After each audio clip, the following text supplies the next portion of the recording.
नमस्कार दोस्तों, स्वागत करता हूं आप सभी का वैष्णवी एस्ट्रोलॉजी में। आइए बात करते हैं सोने, चांदी और कच्चे तेल की कीमतों पे। आने वाले समय 28 अप्रैल से 2 मई तक किस प्रकार से हमें देखने को मिलेगा। दोस्तों, जो भी घटनाएं घटित होती हैं हमारे जगत में, वह दो प्रकार की होती हैं। एक वो जिसका घटित होना पहले से हमें पता होता है, और एक वो जो घटना घटने के बाद हमें पता चलता है। दोनों ही प्रकार की घटनाओं का इम्पैक्ट मार्केट में अलग अलग तरीके से होता है। जैसे पेरोल डेटा का आना, सीपीआई डेटा का आना, ये सभी फिक्स होता है। इसके दिनांक फिक्स होते हैं, किस डेट को आएंगे।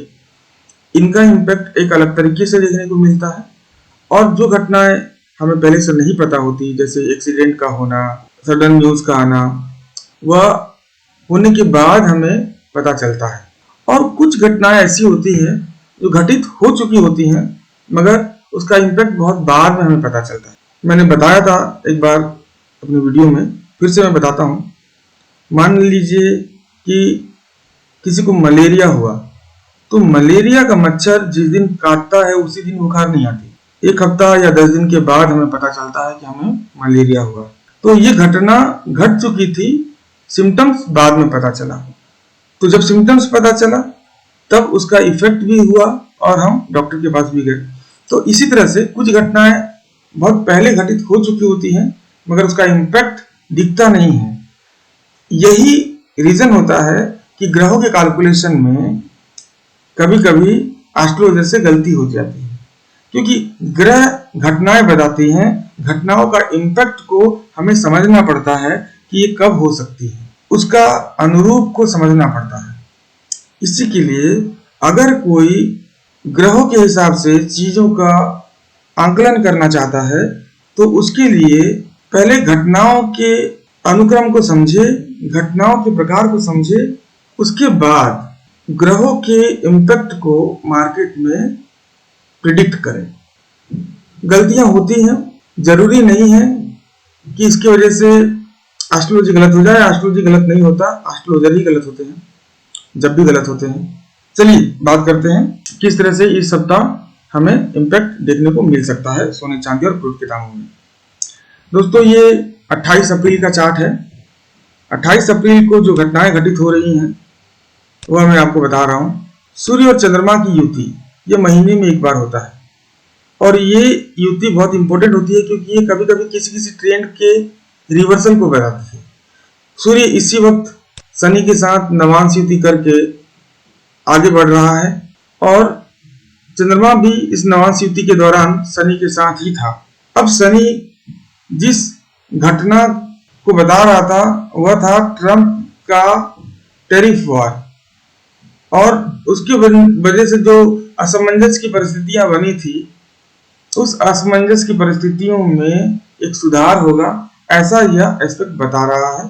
शनि और हर्षल के बीच का ये जो पूर्ण एस्पेक्ट था, इसी एस्पेक्ट को यह इन्फ्लुएंस कर रहा है और बता रहा है कि इन एस्पेक्ट की वजह से जो आज तक हमने ट्रेंड देखा, अब वो आगे वैसा नहीं दिखेगा। यहाँ पे एक समाधान की बात कर रहा है सूर्य, यहाँ शनि के साथ बैठ के। मगर 28 तारीख के दिन सोना हो सकता है ऊपर खुले, क्योंकि शनि और सूर्य के बीच में संबंध सोने के लिए पॉजिटिव होती है, और खास करके यह सिंह के नवांश में हो रहा है।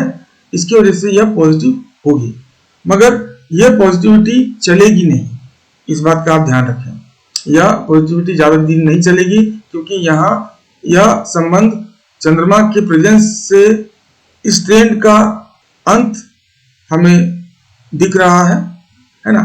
यहाँ पे एक असमंजस का जो सिचुएशन इसलिए भी था क्योंकि केतु भी था हर्षल के साथ नवांश युति करके बैठा हुआ था, जो पिछले सप्ताह सोमवार के दिन कंप्लीट हुआ, जिसकी वजह से हमने फिर मंगलवार के दिन अचानक से बहुत बड़ी गिरावट देखी, है ना। अब ये केतु भी हर्षल के से अलग होता जा रहा है। अब आने वाले समय में जो संबंध बन रहे हैं, जो बियरिश हैं, वह है नेपच्यून और शुक्र के बीच में बनने वाला या युति, नेपच्यून और गुरु के बीच में बनने वाला या नवांश युति, ये सारे बियरिश हैं। अब यहाँ नेपच्यून के साथ सूर्य का भी संबंध बनेगा। अब इस बात को समझना है हमें कि सूर्य का संबंध नेपच्यून से भी बनेगा और गुरु से भी बनेगा आने वाले समय में। तो जो ये संबंध बनेगी, यह बियरिश है सोने और चांदी के दाम के लिए। तो हमें इस बात का ध्यान रख के इस सप्ताह ट्रेड करना है। यहाँ उछाल भी होता है, गिरावट भी आती है, इस प्रकार का सिचुएशन देखने को मिलेगा, क्योंकि परिस्थितियां जरूर रिवर्स हो रही है, मगर जब कभी भी शनि और नेपच्यून के शनि और हसल के संबंध को कोई भी ग्रह प्रभावित करेगा, उस वक्त हमें सोने में एक उछाल जरूर देखने को मिलेगी। मगर यह चूंकि बहुत दिनों से चला आ रहा है, ऑलरेडी हमने इसका प्रभाव मार्केट में देख लिया है, इसी की वजह से इसका अब प्रभाव उतना ज्यादा नहीं रहेगा। तो यह एक पॉजिटिव एस्पेक्ट है, मगर अब ये कमजोर हो चुका है। नेगेटिव एस्पेक्ट जो बन रहे हैं वो शॉर्ट टर्म के लिए हैं, बहुत ज्यादा लॉन्ग टर्म के हिसाब से ये एस्पेक्ट नहीं है, मगर इस हफ्ते तो है। तो इस हफ्ते हमें सोने और चांदी में एक गिरावट देखने को मिलेगी। यह गिरावट हो सकता है सोमवार के शाम से देखने को मिल जाए या मंगलवार शाम से देखने को मिल जाए, मगर गिरावट देखने को मिलेगी। तो गिरावट के हिसाब से ही अगर आप खेलें तो ज्यादा बेटर है। ये आप उस हिसाब अपने हिसाब से इसका आकलन करें। लेवल सही होना चाहिए। मार्केट ऊपर है तो नीचे के लिए लेवल तो ऑलरेडी बहुत अच्छा है, मगर इसका मतलब यह नहीं कि उछाल नहीं आ सकता, क्योंकि आजकल हम देख रहे हैं कि सोने के भाव में $50-100 की मूवमेंट नॉर्मल बात हो गई है। तो आप इस बात का भी ध्यान रखें और उस हिसाब से ट्रेड करें। जब भी ट्रेड करें अपने लिए जगह बना के रखें, ताकि अगर लेवल ऊपर जाए तो फिर से आप एंट्री कर सकें। शॉर्ट टर्म में सोना मुझे नीचे की तरफ ही दिखता है और शुक्रवार तक हमें अच्छा खासा गिरावट सोने में देखने को मिल सकता है इस सप्ताह। तो इसका आप ध्यान रखें कि इस सप्ताह सोना और चांदी दोनों ही नेगेटिव रहेगा। क्रूड के लिए एक विपरीत परिस्थिति बनेगी, मगर गिरावट उसमें भी हो सकती है, क्योंकि बृहस्पति और नेपच्यून का जो संबंध है यह डिमांड को तो बताएगा ही, मगर साथ में उसके बहुलता को भी दर्शाता है। इसी के लिए क्रूड में मेरा व्यू न्यूट्रल रहेगा। मैं इस सप्ताह क्रूड को ऑब्जर्व करना चाहता हूं और ग्रहों के इम्पैक्ट के हिसाब से हम क्रूड के ऊपर में नेक्स्ट वीक चर्चा करेंगे। इस वीक मैं बात करूंगा गोल्ड की, सिल्वर की, और यह जो सप्ताह रहेगी, यह सप्ताह दोनों ही में हमें एक गिरावट देखने को मिलेगा।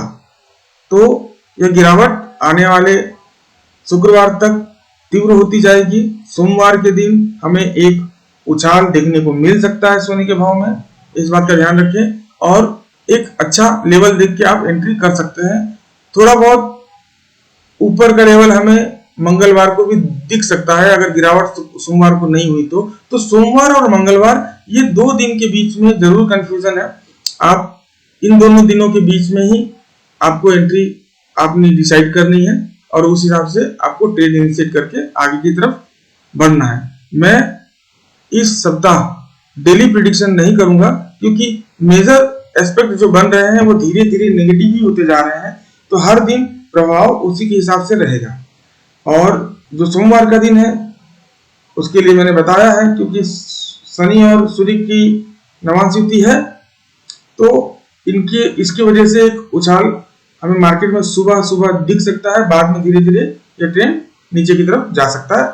इस तरह से हमें गोल्ड में और सिल्वर में मूवमेंट देखने को मिल सकता है। आशा करता हूं कि इससे आपको आपके ट्रेड में मदद मिलेगी। चलिए, इसी के साथ मैं वीडियो यहीं समाप्त करता हूं। नमस्कार। और अगर वीडियो अच्छा लगे तो आप लाइक करें, सब्सक्राइब करें और शेयर करें। धन्यवाद।